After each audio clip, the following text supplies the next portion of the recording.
Hello बच्चों, let's read the question here. Question says accumulation of non-biodegradable pesticides in the food chain in increasing amount at each higher trophic level is known as. Options are: first is eutrophication, second is pollution, third biomagnification and fourth accumulation.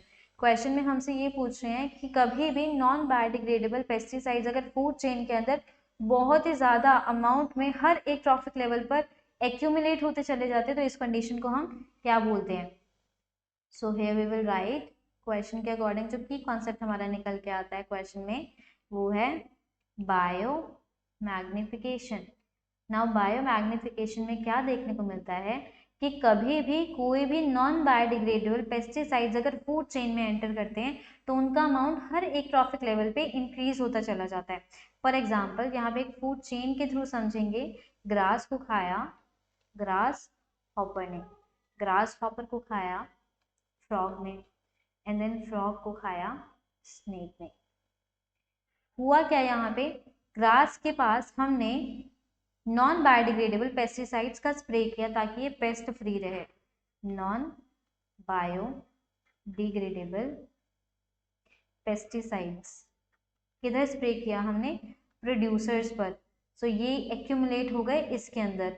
कैसे, जब pesticide को spray किया तो वो उस time के लिए paste से बचा लेगा, लेकिन जब पानी देंगे पौधे को, वाटर किया जाएगा तो जो पेस्टिसाइड्स होते हैं वो सॉल्युबल होकर के वाटर में सॉइल में मिल जाते हैं. अब सॉइल के अंदर वाटर में मिक्स हो जाएंगे. अब जब फ्लावर या फिर प्लांट हमारा कोई भी सॉइल से पानी को कंज्यूम करेगा तो उस पानी के अंदर हमें पेस्टिसाइड्स मिलेंगे और वही पेस्टिसाइड को प्लांट कंज्यूम कर लेगा अपनी बॉडी में. नाउ इस प्लांट को जो कोई भी फर्दर कंज्यूम करेगा उसकी बॉडी में ये जो पेस्टिसाइड है ये इकट्ठा हो जाएगा. किस तरीके से, क्योंकि ये नॉन बायोडिग्रेडेबल है, ये डिग्रेड नहीं कर सकता, तो हर एक की बॉडी में ये इकट्ठा होता चला जाएगा. नाउ मान लेते हैं कि ग्रास के पास कोई पेस्टिसाइड आया, पेस्टिसाइड आया ग्रास के अंदर एक्यूमुलेट हो गया, ग्रास से फर्दर वो ग्रास हॉपर में गया.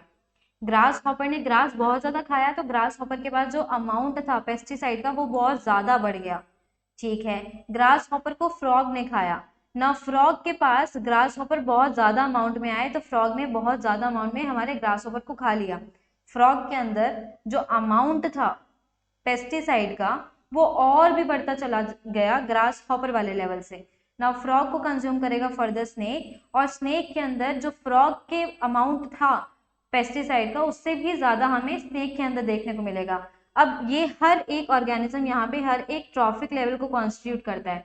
ग्रास आ जाता है T1 पे, ग्रास हॉपर आ जाता है T2 पे, फ्रॉग आ जाता है T3, देन स्नेक आ जाता है T4 पे. क्वेश्चन में हमसे पूछ रहे हैं कि accumulation of non biodegradable pesticides in food chain in increasing amount at each higher trophic level.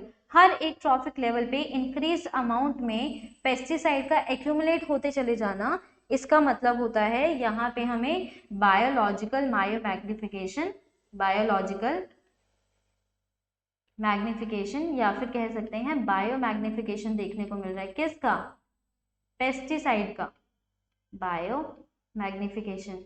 और यहाँ पे पेस्टिसाइड का एग्जाम्पल अगर लेना है हमें तो we can consider here DDT. DDT एक तरीके का पेस्टिसाइड होता है जो नॉन बायोडिग्रेडेबल होता है. डीडीटी पेस्टिसाइड हर एक लेवल पे ये एक्यूमुलेट होता चला जाएगा क्योंकि किसी भी ऑर्गेनिज्म के पास इसको ब्रेक डाउन करने का मैकेनिज्म नहीं है.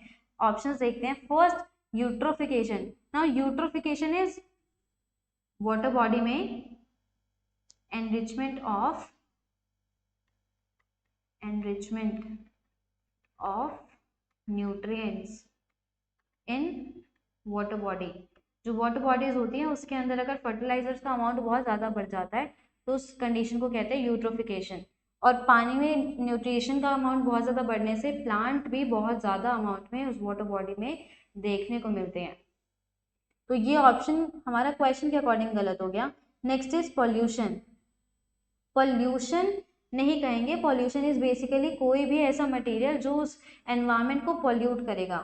पॉल्यूशन भी गलत हो गया. बायोमैग्निफिकेशन क्वेश्चन के अकॉर्डिंग हमारा राइट ऑप्शन है. And last accumulation. एक्यूमुलेशन तो देखने को मिल ही रहा है, लेकिन साथ साथ जो अमाउंट है हर एक ट्रॉफिक लेवल में वो भी मैग्नीफाई होता चला जा रहा है। जैसे एक ट्रॉफिक लेवल से दूसरे ट्रॉफिक लेवल में जब गया तो ग्रास का जो डीडीटी का अमाउंट था ग्रास के अंदर, वो बहुत ज्यादा अमाउंट में ग्रास हॉपर में आया। अब ग्रास हॉपर के पास ग्रास वाला डीडीटी का अमाउंट है, ग्रास हॉपर बहुत ज्यादा ग्रास को खा लेगा तो इस पे बहुत ज्यादा हमारा ग्रास का डीडीटी आ गया। फ्रॉग क्या करेगा, बहुत ज्यादा अमाउंट में ग्रास हॉपर को खाएगा क्योंकि उसका खाना ही यही है। तो ग्रास हॉपर के अंदर जितना भी डीडीटी प्रेजेंट होएगा वो सब मल्टीप्लाई होता चला जाएगा, ऐड होता जाएगा हर एक ग्रास हॉपर के अंदर, और वो फर्दर फ्रॉग के अंदर बहुत ज्यादा देखने को मिलेगा।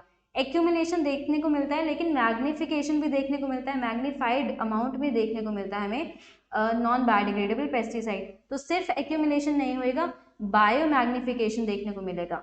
So final answer to the question should be C, biomagnification. I hope you understood this well. Thank you. Best of luck.